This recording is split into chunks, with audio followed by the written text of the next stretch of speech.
Berarti menurut analisis Mas Bari ini, kenapa BSI bisa dibobol karena itu ya dari Trojan itu di awal ya, ada email-email phishing yang Dari aksi phishing, dan phishingnya itu sudah advance Mas Ipung saat ini. Jadi advance threat phishing namanya. Jadi kalau yang advance apa bedanya tadi belum dijawab tadi? Yang advance Atau rahasia? ya, enggak, ini enggak rahasia. Kita harus beredukasi kepada semua bankir ya di Indonesia khususnya itu bahwa kalau kita terkena advance itu artinya bahwa kantor cabang tersebut. Ada nggak Mas Bari dari pengetahuan atau dari informasi yang Mas Bari dapatkan itu tempat lain yang kira-kira berpotensi akan dibobol lagi oleh hacker setelah BSI dan BFI? Gitu. Ya.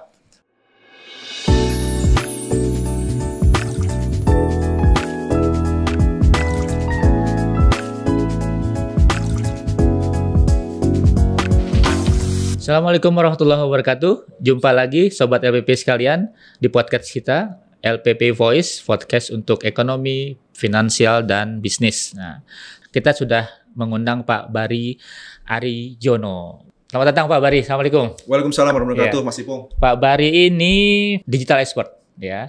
Jadi beliau 15 tahun lebih itu berkecimpung di dunia yang ada kaitan dengan digital IT. Sudah melalang buana, malang melintang di perusahaan-perusahaan yang ternama ya, seperti Cisco ya, apalagi Astra, IBM. Ya. Ya. Jadi apa yang kita akan peroleh hari ini akan sangat-sangat relevan karena memang expertnya ini Pak Bari. Kita panggilnya Mas Bari karena beliau tidak terlalu beda umurnya dengan saya. Bisa aja Mas Ibu. Oke. Kesibukan terakhir Mas Bari apa nih yang sekarang sedang? Saat ini saya masih membantu LPPI sebagai faculty member. Faculty member. Ya, saya mengajar digital banking, mengajar fintech, mengajar cyber security untuk para bankir yang sekolah di LPPI, Mas Ibu. Nah, lihat, berarti betapa relevannya sumber kita sekarang nih untuk membahas soal cyber security ya. Tapi untuk misalnya Pak Bari sehari-hari selain mengajar ada usaha atau ada bisnis yang digeluti? Ya, sejak 2015 yang lalu saya mendirikan perusahaan sendiri sebagai digital entrepreneurs, yaitu Digital Enterprise Indonesia, yang sampai saat ini sudah hampir 7 tahun, ya 8 tahun ya berjalan. Digital Entrepreneurs Indonesia. Digital Enterprise Indonesia, DEI. Dan karena pandemi COVID-19, kita juga kena dampaknya, sehingga kita melakukan pivoting bisnis, sebagaimana startup lain melakukannya, yaitu kita mau pivoting ke perbankan dan jasa keuangan. Nah, benar. Memang perbankan dan jasa keuangan sangat-sangat ini ya, mereka itu apa ya, kalau bilang itu sangat kencang larinya ke digital banking nih. Betul sekali. Di zamannya pandemi kemarin ya. Iya, COVID-19 mengomongkan ya masalah kita harus online dan transaksi perbankan nggak bisa di kantor cabang.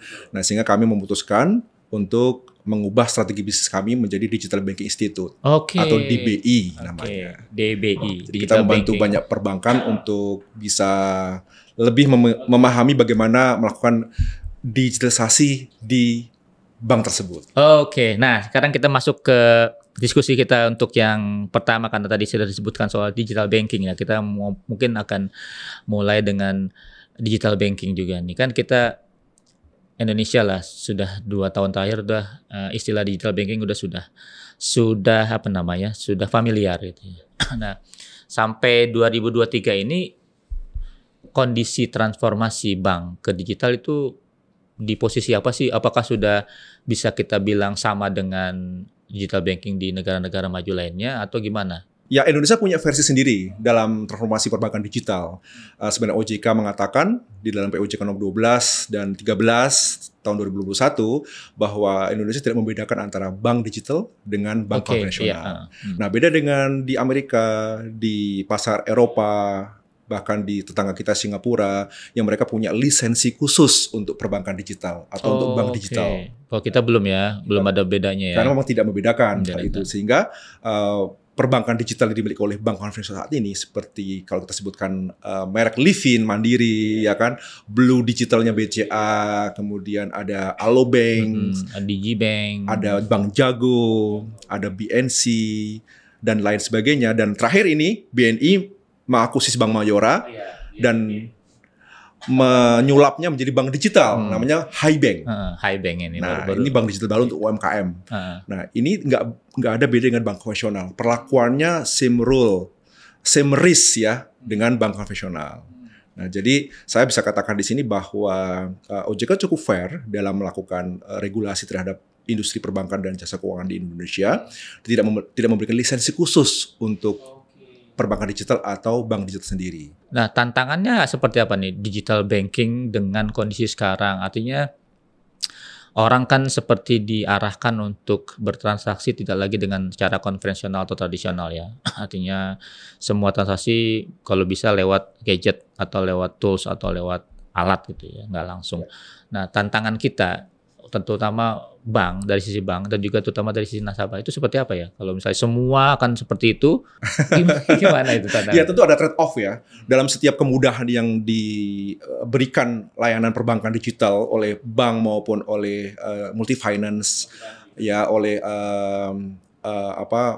pelaku usaha kredit ya ataupun pelaku usaha untuk broker sekuritas yang sudah go digital, sudah online, ini ditetap oleh banyaknya kemudahan itu tentu mendatangkan sebuah bahaya baru. Ya kan? Bahaya baru, ancaman baru ibaratnya gitu kan. Nah, ancaman ini kan saat ini menjadi nyata bahwa setiap kemudahan yang diciptakan oleh industri perbankan dan jasa keuangan ini menciptakan lubang keamanan baru atau dikatakan vulnerability baru, kerentanan baru ya. Kalau dulu transaksi lewat kantor cabang, sekarang hanya lewat mobile banking, lewat handphone kita, lewat gadget kita, lewat komputer yang mudah disusupi oleh virus misalnya, oleh trojan, oleh malware, bahkan ransomware pun masuk ke dalam ransomware tuh yang sedang naik daun tuh ya. Oke, berarti setelah orang mulai mengalihkan transaksinya ke digital atau ke gadget atau lewat laptop, internet dan lain-lain, justru makin terbuka resiko tadi ya. Artinya makin banyak resiko disusupi atau dimasuki virus itu ya. Ya, betul sekali. Jadi cara atau metode untuk melakukan hacking terhadap bank misalnya atau perusahaan jasa keuangan lainnya ini akan semakin pintar, semakin smart, semakin canggih karena hanya lewat sebuah program, sebuah software. Nggak perlu kalau dulu kita merampok bank secara fisik, harus ada senapan, harus bawa pasukan banyak, harus ada mobil standby, secara fisik rencana. Nah, sekarang di era digital ini tentu para aktor pelaku kejahatan ini sudah beralih transformasi juga, ya. Melakukan hacking, memberikan satu attachment email katakan, melakukan aksi phishing kepada karyawan-karyawan bank yang tidak memiliki awareness terhadap keamanan siber ini.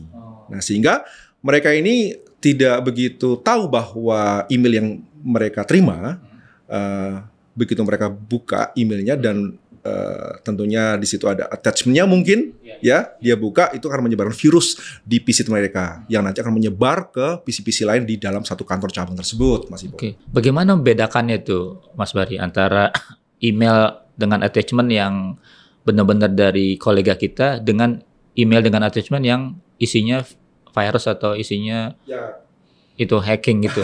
Gimana cara? Memang kita nggak bisa membedakan, tapi dari sisi originalitasnya, header email itu kan ada. Misalnya ipung@lppi.id. Nah, ternyata email yang dikirimkan oleh Mas Ipung itu bukan ipung@lppi.id tapi ipung@lppi.ai misalnya atau .com misalnya atau .io misalnya. Nah, itu orang sekarang tidak begitu aware benar, karena di ujungnya ya orang ini memang dari. Ini adalah praktek yang namanya phishing, salah satu metodologi yang paling mudah untuk menyusupi virus, trojan, malware, ransomware kepada PC karyawan di perbankan misalnya, dan mereka mengatasnamakan atasannya, paling mudah seperti itu. Oh iya, kalau dari bosnya langsung buru-buru buka langsung, ya. Karena emosionalnya kan ada nih, emosionalnya. Wah, bos gue ngasih instruksi nih, ngasih perintah untuk transfer, untuk mengecek dokumen misalnya, pasti mereka akan buka. Dan langsung buka tuh, nggak lihat lagi ujung belakangnya ya. Iya betul, apalagi kalau direksi yang mengirim emailnya, namanya CEO fraud namanya. Ya, itu dan masalah itu makan. jadi modus ya. Jadi modus dan itu marak sekali. Kalau misalnya dari email-email yang mainstream, misalnya dari Google atau Gmail kah, atau dari Yahoo atau dari itu, ada juga. Banyak sekali kalau dari email-email yang freeware, software yang bebas, yang tanpa berbayar, dari Gmail, yang dibeli oleh karyawan perbankan, jasa keuangan, bahkan pemerintahan, kepolisian pun, kita masih banyak pakai yang email-email yang gratisan. Gratisan, iya gratisan. Nah ini membuka peluang juga, membuka celah, membuka lubang keamanan. Kita temukan banyak vulnerability itu karena pemerintah kita ini masih menggunakan email yang gratis. Bahkan masih ada pakai Yahoo. Pakai Hotmail pun masih ada. Masih ada Hotmail. Ya. Hotmail sejak SMA saya tuh. 90-an tuh Hotmail ya. Oh, ya. Masih ada yang pakai Hotmail. Masih ada. Dan PC-PC yang ada di setiap meja karyawan, bank, kemudian jasa keuangan, PC-PC dan laptop jadul. Oh, ya okay. Lama itu kan dan nggak pernah melakukan patch management katakan yang paling mudah. Ya nggak pernah diupdate. Nggak pernah diupdate. Nah sehingga udah puluhan tahun laptop ini sudah dipakai untuk bekerja oleh seorang polisi misalnya, oleh seorang dirjen, oleh seorang asisten menteri, oleh staf ahli atau segala macam. Ini mendatangkan lubang keamanan baru. Karena kita mudah untuk menembus, hacker ini mudah untuk menembus kepada perangkat-perangkat atau endpoint yang memang tidak diupdate sistemnya dengan patch yang baru, dengan software terbaru. Nah, boleh nggak saya langsung masuk ke dalam kasus kita yang ya mungkin 3 atau 4 pekan yang lalu lah tuh ya, Bank BSI itu kan kena dibobol oleh hacker itu. Nah, dilihat dari penjelasan Mas Bari tadi, apa mungkin itu jadi salah satu penyebab virus yang katanya ransomware ya, yang masuk ke BSI dan mematikan sistem BSI beberapa hari itu, sehingga ya kerugiannya nggak bisa dihitung lah. Kalau soal bank itu kan reputasi ya, reputasi. Keamanannya. Apa bisa seperti itu? Jadi ada salah satu karyawan yang mengklik atau menerima email yang mengatasnamakan atasan, kemudian dia buka ternyata itu phishing, atau memang karena komputernya yang jadul. Tapi kalau saya rasa sih kalau komputer jadul enggak ya, kalau di bank ya mungkin mereka selalu update tuh 3 tahun sekali bahkan 2 tahun sekali itu. Apa tuh kira-kira yang bisa kita lihat penyebabnya? Kan selama ini kan kita belum tahu tuh penyebabnya, tahu ini karena virus ransomware dari kelompok yang namanya Lockbit. Tapi kita nggak tahu cara mereka masuknya. Kan nggak mungkin menembus. Kalau secara logika saya ya, bank itu kan sistemnya sangat canggih dan ya. Pertahanannya juga sangat bagus sekali. Kalau misalnya membongkarnya dari luar kayaknya agak susah gitu. Mungkin bukan mustahil tapi agak susah. Tapi kalau misalnya dari dalam karena keteledoran karyawan kan bisa aja. Lebih mudah untuk masuknya. Pak Bari punya analisis mengenai hal itu. Ya, mengacu kepada apa yang dilakukan oleh Bank Syariah Indonesia saat ini dan press release yang mereka sudah lakukan di tanggal 8 Mei ya kejadiannya. Kemudian 4 hari kemudian sistem masih down, masih belum diakses oleh nasabah BSI sendiri. Waktu itu masih maintenance katanya kan, masih maintenance sehingga nasabah-nasabah BSI ini masih mempertanyakan kenapa kok saya nggak bisa mengakses mobile banking saya, nggak bisa transfer, nggak bisa top up, nggak bisa melakukan transaksi apapun ya di aplikasi mobile banking, internet banking juga nggak bisa, sehingga banyak nasabah yang dirugikan di situ. Ya kan, terutama nasabah-nasabah yang mereka sangat menggantungkan korporat ya, banyak juga nasabah korporat ya. Uangnya itu disimpan semua di satu rekening BSI. Jadi kebayang. Banyak tuh organisasi-organisasi keagamaan yang ke BSI.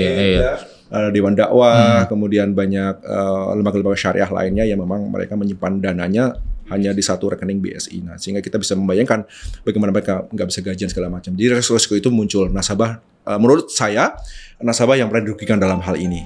Jadi gitu. Nah, terus kalau melihat perkembangan saat ini, jadi setelah 4 hari down itu BSI, dan sampai saat ini pun masih melakukan perbaikan, ya, karena itu nggak mudah ya untuk mengembalikan atau recovery dari data yang sudah dicuri oleh pelaku ransomware. Dalam hal ini jadi Lockbit 3.0 atau kita sebut Lockbit Black versinya. Lockbit Black, itu penamaan di dunia hacker ya? Iya betul, yang pelakunya kalau nggak salah seorang Rusia warga negara Rusia ya yang sedang diburu sama FBI saat ini. Oh, big name. Ya, very big names. Boleh disebut namanya? Michael ya. Michael. Ya, nama lengkapnya nama Rusia itu. Oke. Ya mungkin sobat APP yang berkecimpung di dunia internet atau hacker atau dark web sudah familiar ya. Ya. Nah ini saya juga ingin memberikan edukasi kepada para sobat LPPI iya. di sini ya, bahwa kita ada satu kejadian yang luar biasa. Ini menjadi satu emergency call buat kita. Ya, jadi harus menjadi urgency buat kita semuanya, bahwa pelaku hacker ini tidak hanya menyerang korporasi, tapi juga menyerang pribadi kita. Jadi tadi sebutkan namanya Michael Pavlovich Matev. Jelas ya, Michael. Jadi kalau sobat LPPI ingin melihat profilnya pelaku kejahatan di Lockbit Black atau Lockbit 3.0 yang sudah menyusup atau merusak sistem perbankan bangsa Indonesia, itu ada di websitenya FBI. Sudah buron. Sudah jadi buronan. Dan teroris digital ini. Ya. Cybercrime ya, cyber attack, pelaku kejahatan cyber. Ini level internasional dan ini nggak main-main ya. Dalam melakukan penyerangan ini sangat terstruktur, terorganisasi, dan tidak hanya Lockbit saja yang dia ciptakan. Jadi ada 3 ransomware lain yang dia cipta sama Michael ini. Oh, berarti boleh jadi ini BSI bukan kasus terakhir nanti ya? Ya, bisa jadi seperti itu. Mungkin ada lagi bank-bank lain yang diincar itu. Ya, jadi sobat semuanya, bahwa pada saat bank kita itu diserang oleh ransomware, jadi saya jelaskan dulu bahwa ransomware itu adalah ujung daripada sebuah aktivitas hacking. Ya, selain tadi ada phishing, ada hacking, ada defacing, ada CEO fraud, ada social engineering, SOSE yang saat ini yang banyak di sosial media melakukan penipuan ya, sehingga dana kita dikuras. Nah, kalau ransomware ini dari virus yang sudah ada dalam laptop kita atau di kantor cabang bank, itu menyebar ya menjadi sebuah trojan ya. Oke. Dan lama-lama akan menjadi sebuah malware. Setelah di dalam komputer seseorang di bank, dia menyebar, lama-lama menjadi malware. Cara masuknya ke situ gimana? Attachment email paling mudah, atau lewat messaging. Kadang kita WhatsApp itu ada di dalam laptop kita. Oke, ya. Sekarang itu APK itu ya? Ya, salah satunya lewat APK, attachment di WA, kemudian lewat Line, messaging Line, lewat Facebook Messenger, ya lewat Instagram DM, ya kemudian lewat Twitter, akun Twitter kita yang tidak official. Begitu kita buka, dia akan bersemayam di situ, menguasai PC kita, kemudian dia mulai menyebar ke. Ya, pada saat sudah menguasai PC kita, dia akan tahu IP address-nya, MAC address-nya PC kita, dan dia akan tahu PC kita itu connect ke LAN, local area network lain, ke PC yang lain di satu kantor cabang. Dan kalau sudah ke satu kantor cabang dikuasai oleh pelaku malware, maka dia bisa menyusup ke server di kantor pusat. Oh. Gitu. Oke. Dan itu butuh waktu tidak hanya seminggu 2 minggu loh. Di tahapannya seperti itu dan berbulan-bulan butuh waktu berbulan-bulan untuk menyusup itu, untuk infiltrasi itu sampai aktivitas hacking terjadi. Oke, berarti yang kasus BSI juga tidak tanggal 8 itu ya, dia sudah dari 2 bulan atau 3 bulan sebelumnya sudah menyusup ya? Iya, tanggal 8 itu adalah tanggal mereka me-announce di dark web bahwa Anda sedang dihack. Tapi sebelumnya sudah ada di dalam ya itu Lockbit atau hacker itu ya? Ya, sudah memantau lah mereka. Beberapa informasi yang saya kumpulkan dari darktreasure.com itu sekitar 3 bulan sebelumnya. Bahkan kasus Bank Indonesia dulu kebobol itu 6 bulan sebelumnya. Oke, BI pernah bobol juga? Iya, data-datanya. Itu 6 bulan sebelumnya malware itu sudah tertanam di dalam salah satu PC karyawan di salah satu kantor cabang Bank Indonesia. Oke. Nah, jadi saya yakin bahwa kantor cabang BSI pun sudah terkena ini mungkin 3 bulan, 6 bulan yang lalu. Gitu, tinggal masalah waktu saja kapan mereka mengumumkan bahwa data Anda sekian terabyte, 1,5 terabyte, 15 juta nasabah itu sudah kami pegang nih dan akan kami publikasikan jika ransomnya atau tebusannya nggak dibayar. Kalau ransom kan berarti si pemilik data yang asli dalam hal ini BSI, mereka nggak bisa lagi mengakses itu ya, karena sudah dikunci atau diambil oleh Iya. hacker ya. Ya, Yang 15 juta terabyte, 1,5 terabyte dan dan 15 BSI juta. nggak punya akses lagi ke sana ya berarti ya? Masih ada, asal mereka punya backup datanya. Oke. Ya, jadi kalau mereka punya backup data, kalau dalam data center itu ada data center utama, ada DRC, Data Recovery Center, second data center lah ya. Nah, di DRC itu ada backup semua sistem core bankingnya. Ya setiap bank kayaknya udah punya DRC. Sudah punya DRC. Oke. Harus ada di Indonesia DRC-nya, nggak boleh di luar ya. Iya iya. tapi kan itu ya tadi yang data yang main datanya sudah dipegang oleh. Masalahnya adalah pada saat hacker itu mencuri data yang sudah di-encrypt dan mereka bisa melakukan de-encryption data tersebut dibuka sehingga muncul nama kita sebagai nasabah BSI, alamat, ya kan, kemudian iktp kita, ID kita. Kemudian nama ibu kandung misalnya, anak istri yang sudah berkeluarga, NPWP semuanya. NPWP, password bahkan sudah bisa diketahui oleh pelaku tindak kejahatan cyber ini. Nah sehingga ya kalau data ini sudah dipegang sama hacker, ya pelaku tindak kejahatan cyber, dan mereka melakukan enkripsi kembali data tersebut, ya maka recovery plan-nya adalah mereka harus melakukan penebusan data. Oh betul. Gitu. Iya. Karena data-data yang lama Sudah nggak valid lagi ya. bisa jadi data yang di backup-nya tidak yang terakhir kali. Tidak terakhir kali. Jadi ya. backup ada yang daily backup, ada yang weekly backup, ada monthly backup, ada yang yearly backup gitu kan. Nah backup mana yang masih ada di servernya bank tersebut gitu. Nah kalau recovery-nya ternyata gagal, fallback plan-nya itu gagal, ternyata yang di backup adalah minggu lalu. Nah maka transaksi minggu ke depan kan itu udah hilang semua. Sedangkan nasabah sudah tidak terupdate ya di sana ya. membutuhkan data tersebut, transaksinya hilang. Berarti menurut analisis Mas Bari ini, kenapa BSI bisa dibobol karena itu ya dari Trojan itu di awal ya, ada email-email phishing yang Dari aksi phishing, dan phishingnya itu sudah advance Mas Ipung saat ini. Jadi advanced threat phishing namanya. itu bedanya apa dengan phishing Jadi yang kalau phishing yang biasa, kita hanya mengirim email atas nama atasan misalnya atau atas nama kolega kita di perbankan, dia buka, selesai. Dapat akses ke phishing terjadi. Iya. Ya kan, virus sudah ada.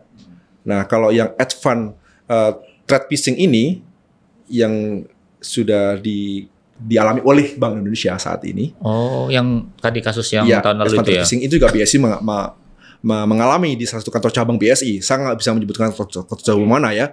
Tapi itu semua ada dalam data yang punya Lockbit tadi. Oke. Jadi kantor cabang BSI mana yang diserang pertama kali itu oleh virus ini, oleh Trojan, jadi malware ini. Ini ada satu kantor cabang yang tadi karena keterlaluan salah satu karyawan cabang bank tersebut. Jadi kalau yang advance apa bedanya tadi belum dijawab tadi? Yang advance Atau rahasia? ya, enggak, ini enggak rahasia. Kita harus beredukasi kepada semua bankir ya di Indonesia khususnya itu bahwa kalau kita terkena advance itu artinya bahwa kantor cabang tersebut paling gampang menemukan indikasinya adalah bahwa bandwidth WiFi Anda, bandwidth upload dan download dari internet Anda itu sangat lambat. Indikasinya? Indikasi itu paling mudah. Jadi dalam local area network satu kantor cabang tersebut tiba-tiba kok saya nggak bisa download ya, nggak bisa akses ya. Biasanya bisa gitu ya? Atau lagging misalnya, muter-muter gitu kadang-kadang ya, nggak bisa akses gitu. Itu salah satu indikasi kena aksi malware yang untuk advance phishing ini. Oke. Gitu. Berarti Tiba-tiba ada satu pipa ya atau satu internet akses yang dikuasai oleh program yang bukan dari Oh iya, karena mereka juga pakai bandwidth kita yang ya. sama, pipa Oke. yang sama, IP yang sama. Jadi misalnya tadinya kita lancar-lancar aja, tiba-tiba kok agak lambat nih. Betul. Itu berarti indikasi bahwa jangan-jangan Ini kita adalah advanced terkena. threat phishing. Oke. Ada dapat satu tips tuh, Sobat APP yang mungkin di kantornya atau di rumahnya atau di lingkungannya kira-kira sudah mulai ada perubahan dalam kecepatan akses internet, berarti bisalah hubungi bisalah menebak bahwa itu jangan-jangan kita sedang kena Iya. phishing ya. Jadi ada anomali dalam akses internet tersebut yang nanti pihak tim IT security-nya bank tersebut akan melaporkan. Nah ini yang kejadian masalahnya Mas Ipung. Oh, yang Gitu. BSI tidak Pada saat ada dilaporkan. anomali traffic internet yang dikuasai oleh pelaku malware saat itu belum jadi ransom ya. ini nggak dilaporkan kepada pihak pusat gitu. Jadi anomali-anomali ini didiamkan, nggak ada awareness gitu kalau ini adalah indikasi terkena serangan virus nih, terkena serangan malware nih. Nah, sehingga hal ini harus benar-benar dibangkitkan, harus di-ignition ya kepada para bankir, baik itu frontliner, ya, CS, sampai kepada staff, ya, kepala departemen, kepala divisi, agar kalau ada menemukan anomali seperti ini harus melaporkan kepada IT security-nya. Oke. Gitu. Jadi begitu nanti tim IT security mengecek ada anomali apa, mereka akan menangkap. Oh, ini bukan dari kita, aktivitas transaksi kita masih rendah saat ini, tidak banyak, tidak lagi liburan, misalnya nggak lagi lebaran, ya, nggak puasa, nggak Natalan, nggak tahun baru, biasanya low transaction-nya. Tapi kok ini besar arus traffic internet kita, ada apa? Mudah seperti itu. Oke. Saya dapat insight yang sangat-sangat bagus nih. Nah, itu juga yang terjadi di BFI. Yang sekarang BFI kan kena juga tuh yang belakangannya. Ya, untuk multi finance BFI ini boleh dibilang anomali ini sudah ditemukan juga sebelum puasa ya. Oke. Jadi BFI ini salah satu yang sudah ditargetkan sebelumnya yang akan kena malware. Jadi bukan levelnya adalah ransomware karena nggak ada tebusan di dalamnya, tidak minta tebusan uang seperti case-nya BSI, tapi malware ini sangat bahaya para sobat LPP semuanya karena ini satu malware baru. Ya, yang diciptakan juga oleh para pelaku hacker dunia. Jadi bukan lokal, dari luar ini impor nih malware-nya, dan ini cepat menyusupnya ke dalam satu PC karyawan dan mereka langsung mengambil data, nggak perlu waktu lama, jadi nggak perlu menyusup ke LAN tadi, atau ke WAN seperti yang tadi PC ya. Betul, tapi dia cukup satu PC, dia bisa langsung mengambil data dari servernya BFI. Gitu. Tapi nggak minta tebusan. Nggak minta tebusan. Bagusnya di situ ya. Iya, karena bukan ransomware. Tapi ingat, perlu kita waspada dan hati-hati bahwa pelaku malware ini pun mereka punya data yang begitu sensitif, ya, data nasabah karyawan yang mereka bisa jual kepada pelaku ransom. Karena ini punya nilai. Saya katakan bahwa data is the new gold. Data sekarang udah jadi emas baru ya. Dulu kan the new oil ya. Betul. Sekarang jadi emas ya. Emas. Jadi di era digital ini emas yang baru bukan emas fisik buatan Antam 24 karat, tapi sebuah data finansial kita. Data pribadi kita adalah is new gold. Ini yang diincar oleh para hacker. Dan pemerintah Indonesia, kementerian, kepolisian yang saat ini juga sedang dihack oleh pelaku tindak kejahatan siber, ini juga sudah mulai was-was ini. Ini apakah praktek malware atau ransomware? Gitu. Jadi bedanya itu aja ya. Kalau malware tidak meminta tebusan. Betul. Kalau ransomware minta tebusan. Mematikan sama mematikan. Tapi sama-sama mematikan. Sama mematikan. Sistem seperti BFI tadi, case-nya nasabah tidak bisa mengakses BFI mobile-nya, BFI aplikasinya mati. Dan BFI mematikan satu persatu channel digitalnya. Oke. Kalau begitu motifnya ya, kalau ransom kan motifnya tebusan. Tapi kalau yang malware itu motifnya ada dia mau menjual itu ke mencuri data ke kompetitornya misalnya. Data nasabah terutama yang punya value tinggi dan mereka jual ke kompetitornya atau dijual kepada para buyer yang siap untuk membeli dengan nilai yang lebih mahal tentunya. Mereka akan melakukan yang namanya di dalam dark web itu mereka melakukan penjualan seperti bidding ya, seperti apa namanya dilelang data tersebut, mana yang memberikan penawaran tertinggi itu akan dijual. Berarti di sana di dunia hacker itu ada semacam penadah, ada data itu ya? Iya. Ya, ada para pelaku tindak kejahatan cyber itu punya peringkat-peringkatnya ya, hacker-hacker itu ya. Yang hanya menyebar virus saja, ya, yang suka defacing saja. Iseng-iseng gitu iseng-iseng, tapi isengnya lumayan ya, membuat pusing juga korporasi gitu kan. Iya. Tapi nggak minta duit dan juga tidak memonetize itu ya datanya. Mereka dapat duit, mendapatkan monetisasi juga. Yang iseng-iseng itu deh. Ya, mereka bisa menjual tadi yang ke kompetitor. Tapi retail ya? Iya. ya berapa tera gitu kan, mereka jual lumayan dapat uangnya, mereka jual ke kompetitor, kepada para di dark web, mereka bisa dapat uang dari situ. Malware juga sama, meskipun mereka nggak dapat tebusan dari korporasi, tapi mereka bisa jual kepada pelaku ransoms. Jadi seperti case BS tadi kembali, mereka bisa jual kepada yang membuat Lockbit 3.0. Jenis kedua, tadi kan jenis pertama tuh yang cuma iseng-iseng. Hacker jenis kedua? Yang tadi menyebar Trojan dan malware. Jadi lebih kalau tadi per PC virus, per handphone kita, ya mencuri data dan dana di handphone kita atau di PC kita, individual. Kalau yang kedua, dia bisa menyebarkan malware, itu satu cabang misalnya. Dikuasai satu cabang. Nah, sehingga ada kadang kita pernah mendengar kasus ada satu cabang yang mereka nggak bisa melayani nasabahnya karena sistem komputernya mati misalnya. Ya, itu sering kejadian. Tapi nggak masuk kepada kantor pusat. Gitu. Ada juga hacker yang mereka punya tim yang sangat kuat dan berkolaborasi dengan hacker-hacker lain, bahkan punya afiliasi di negara lain.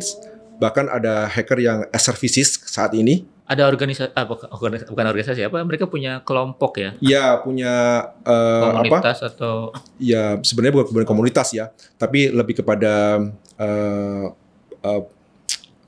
bahwa hacker-hacker di dunia ini punya jalur sendiri yang nggak bisa di-track oleh pemerintah, yang nggak bisa di-track oleh orang kita secara umum, bahwa mereka punya komunikasi sendiri dengan IP khusus ya, protokol khusus. Nah, sehingga komunikasi mereka nggak bisa dibaca, nggak bisa ditelusuri oleh pihak pemerintahan.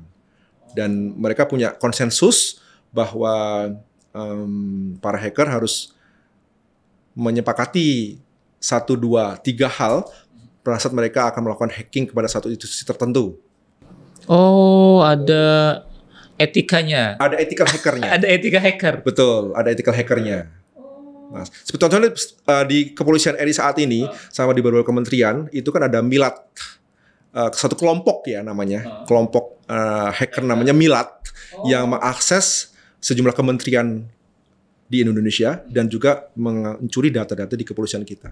Oh, sekarang sedang terjadi. Sudah terjadi Milat sekarang ini, ya. Oh. Jadi Milat ini diindikasikan memang dari lokal. Tapi ini bisa dipastikan Milat ini adalah merupakan konsorsium hacker ya, karena ada mungkin dari India, dari Singapura, dari Korea ya, dari Rusia, dari China, itu banyak. Kumpulan hacker ini, karena mereka punya kepentingan di dalam setiap target yang mereka melakukan serangan-serangan, dan itu paling mudah adalah targetnya yang paling lubang kamarnya paling besar, jadi punya vulnerability yang tinggi ya. Itu yang disusupi pertama kali. Kayaknya kok Indonesia rapuh banget ya Mas ya, dalam sisi keamanan cyber ya. Kalau dilihat dari cita-cita itu ya. Tadi industri bank udah kena, sekarang institusi pemerintah bahkan kepolisian pun kena. Ya, BI pernah kena gitu. Ya. Jadi itu tanggal 28 Mei ya. Jadi baru kemarin ya. Tanggal 28 Mei. Iya. Sekarang tanggal 29 ya. Iya, kemarin bener ya. Oh. Gitu. Jadi 2 hari lalu itu kan baru diumuman di dark web ya, di dark treasures ya. Nah, sebenarnya aksi ini sudah dilakukan 3 bulan sebelumnya. Oh iya, sekali lagi bahwa si penyusupan atau phishing ini selalu sudah dilakukan beberapa waktu sebelumnya. Ya. Okay. Dan kalau di kementerian, di kepolisian ini kebanyakan dari social engineering kebanyakan. Kebocorannya itu dari social media. Soceng. Ya, soce ya. Soce ya. Jadi banyak ASN kita, pegawai pemerintah kita yang mereka bersosial media, tidak hanya untuk flexing ya, tapi membuka juga lubang-lubang keamanan secara tidak sengaja. Kebiasaan sehingga orang kita yang para pelaku kejahatan siber ini mudah masuk ke dalam sistem kementerian, ke dalam sistem keamanan, sistem IT-nya kementerian tersebut, sampai kepolisian juga. Oke Mas, kalau kita ngomong secara umum, sebenarnya sistem kita ya, kalau bilang tembok pengamanan kita di cyber ini, kalau misalnya 100 itu yang paling kuat dan 0 itu yang paling lemah, kita di angka berapa sih secara umum ya Indonesia? Ya, untuk rating cyber Indonesia dibandingkan dengan negara ASEAN ya, jangan South Asia, ada ASEAN dulu aja ya. Ini dibandingkan Singapura, Vietnam, kita nomor 3. Nomor 3. Ya, dari sisi ketahanan sibernya. Nomor 3 terkuat. Ya, terkuat. Pertama Singapura, Vietnam baru kita. Vietnam, Indonesia, Malaysia, Thailand. Oke. Ya, gitu, Malaysia. Gitu. Dan tapi dalam aksi hacking ini tidak memandang negara maju dan tidak memandang negara berkembang, Mas Ipung. Jadi setiap kesempatan yang ada, setiap lubang yang ada mereka susupi, mereka masuk. Jadi Jepang, Korea pun juga kena hack, India kena hack, Israel juga kena hack pemerintahannya.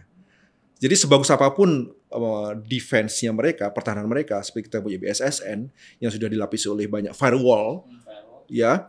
Perbankan juga sama, dilapisi oleh banyak firewall, banyak intrusion detections, banyak prevention detection, banyak fraud detection system segala macam. Lubang itu selalu ada. Nah, di mana lubang itu sebenarnya ada? Fraud setter yang paling besar di dunia hacking itu adalah manusia, people, karyawan. Jadi cerobohnya di situ. Secanggih apapun sistemnya, sekuat apapun negara kita, enterprise kita, perusahaan kita, bank kita, tapi kalau karyawannya ceroboh, ya akses sosial media dengan bebas, akses email yang free juga bebas.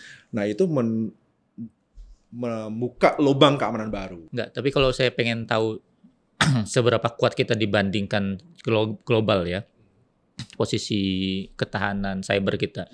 Misalnya di angka tadi saya bilang 100 paling kuat, mungkin siapa yang paling kuat di dunia ini? Jepang kah atau Rusia kah misalnya ya? Yang paling rendah itu 0 itu. Kita di posisi berapa? Di 50% kah atau di kita lihat case by case. Kalau lihat tren perang Ukraina dan Rusia, maka Rusia adalah the best. Ya, boleh dibilang adalah jumlah hacker terbesar di dunia adalah Rusia. Ya, kedua adalah China. Ya, pembuat ransomware terkuat saat ini, ya, termasuk Korea juga. Kita di posisi komunitas, kalau kita bicara komunitas ya hacker di Indonesia, ini memang kita juga pintar-pintar. Nggak kalah sebenarnya Mas Ipung dengan hacker Rusia, Korea, China dan negara-negara kuat lainnya ya, yang dalam hal ini aktivitas hackingnya mereka sangat aktif sekali. Ya, kalau kita lihat di beberapa website dark web itu mereka menyerang hacker Indonesia ini menyerang negara lain, saya nggak sebutkan negara-negara mana, ini juga kita aktif. Berarti kita diperhitungkan juga gitu ya? Diperhitungkan. Dari sisi quantity, Indonesia boleh dibilang the best di ASEAN. Tapi secara kualitas, kita masih kalah. Oh, banyaknya mungkin banyak, ya, tapi kualitasnya ya? Iya, betul. Kalau kualitasnya kita dibanding Singapura, hacker kita kualitasnya lebih bagus mana? Misalnya di Asia. Kalau kita banding-bandingkan tergantung personalnya sih ya. Oh, berarti nggak secara rata, tapi ada person yang jago banget memang, tapi itu. Ya. Dan namanya? Juga para hacker kan kalau di Singapura di hire oleh governments dan mereka digaji tinggi. Dikelola sama pemerintahnya. Jadi pemerintah Singapura ini berani meng-hire para hacker untuk bisa memperkuat pertahanan-ketahanan siber mereka. Dan digaji tinggi. Di Indonesia belum ya? Sepaham saya sih belum sih. Mungkin kepolisian meng-hire hacker, mungkin biasanya juga punya. Tapi hacker. Secara individu ya, tidak pemerintahan seperti di Singapura. Di Rusia juga dikelola juga oleh negara. Wow. Jadi kalau kita melihat profilnya hacker-hacker di Rusia itu, boleh dibilang negara Rusia cukup baik melindungi para hackernya. Ya. Apa seharusnya pendekatan seperti itu juga dilakukan di Indonesia supaya kita nih tidak diserang terus gitu ya. Artinya gini loh, kan bisa pakai metode misalnya gini. Kita sudah membangun sistem cyber bagus, kemudian kita minta aja hacker-hacker Indonesia lokal gitu, coba dong tembus ini sistem kita yang kita bangun. Gue bayar loh, kalau bisa tembus berarti emang sistemnya lagi jelek gitu. Kita bisa mengeluh kepada vendornya. Tapi kalau mereka bilang nggak bagus, berarti kan sudah bagus. Artinya memberdayakan hacker kita. Ya memang ada sebagian perbankan kita, jasa keuangan kita yang juga meng-hire secara profesional hacker-hacker tersebut untuk melakukan stress test terhadap sistem keamanan IT-nya. Tapi sifatnya hanya pada saat ada kebutuhan stress test saja.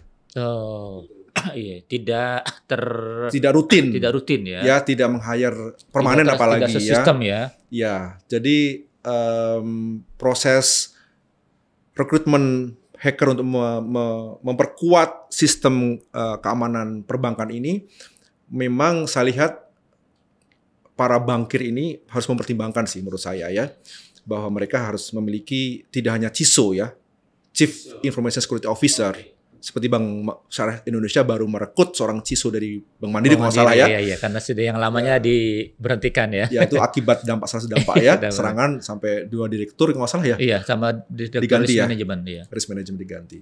ini juga BFI juga sama kan, direktur IT diganti juga BFI langsung diganti.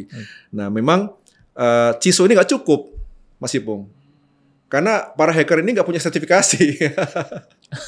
Ya. Jadi nggak bisa masuk ke sistem formal ya, ya karena betul. nggak ada sertifikasi. Karena memang ya saat ini hacker adalah kebanyakan dalam konteks ilegal. Iya, oh iya, karena citranya sebagai profesi ilegal itulah yang nggak bisa. Kalau di sana ada sertifikasinya? Di Rusia atau di? Ada. Di Rusia, di UK, di China, di Korea itu ada beberapa lembaga negara yang memberikan sertifikasi kepada para hacker. Jadi hacker itu dididik ya, dan digaji tinggi mereka tentunya untuk memperkuat ketahanan negara mereka, juga untuk enterprise state-nya, perbankan mereka, sistem keuangan mereka. Wah, kalau menurut saya sih untuk istilahnya memperbaiki ya citra hacker yang selama ini kita anggap profesi yang negatif ya di Indonesia ya. Ya mungkin bisa meniru cara-cara Rusia atau Singapura dalam mengelola hacker ya. Karena itu di zaman sekarang, di era digital sekarang itu jadi profesi yang bermanfaat ya. Sangat. Ya artinya kan sebagai preventif kita untuk tidak seperti sekarang BSI kena jebol, BFI. Jangan-jangan nanti setelah ini ada lagi gitu yang berpotensi kena jebol. Ya, saya tambahkan sebentar, sekolah hacker di Indonesia ada. Beberapa sekolah hacker swasta yang diinisiasi oleh beberapa komunitas hacker di Indonesia itu ada. Seperti di beberapa kota yang saya tahu ya, di Jakarta juga ada, di Jogja, di Malang itu ada sekolah-sekolah hacker yang mereka mendidik kepada para anak-anak muda di Indonesia untuk bisa mengetahui gimana cara menghack ya. Ethical hacker itu diajarkan di sana, tidak untuk yang sifatnya negatif ya, tapi untuk positif. Itu sekolah-sekolah itu ada, tapi sifatnya swasta.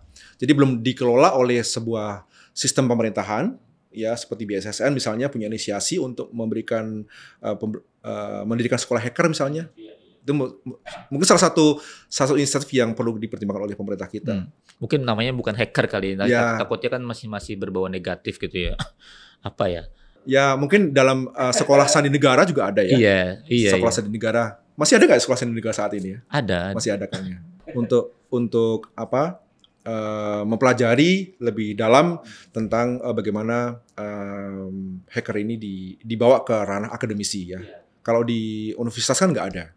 Ya di institut manapun nggak ada. Seperti di ITB, di UI, di UGM kan, di Fakultas Ilmu Komputer atau mungkin di Fakultas Teknik ya, itu ya ada mungkin hanya kuliah-kuliah tamu saja yang ada. Tidak ada satu mata kuliah khusus. Lebih umum misalnya soal apa namanya jurusan jaringan misalnya gitu-gitu ya. Tapi yang untuk khusus, ya itu tadi saya bilang mungkin hacker namanya masih terlalu seram gitu buat kita ya. Mungkin diganti cyber enthusiast atau apa gitu ya, biar supaya lebih menarik gitu. Kalau dalam konteks kampus Merdeka itu dalam kurikulumnya itu ada mata kuliah IT security, keamanan IT itu ada yang bisa dimasukkan ke dalam itu. Ethical hacker dimasukkan ke dalam mata kuliah tersebut, itu bisa. Nah ini saya terpikirkan nih untuk mungkin lebih kepada warning kepada sobat LPPP terutama yang bekerja di industri perbankan atau industri apapun lah di Indonesia. Ada nggak Mas Bari dari pengetahuan atau dari informasi yang Mas Bari dapatkan itu tempat lain yang kira-kira berpotensi akan dibobol lagi oleh hacker nih, setelah BSI dan BFI gitu. Ya. Atau kalau nggak nyebut institusi kita nyebut industrinya lah gitu.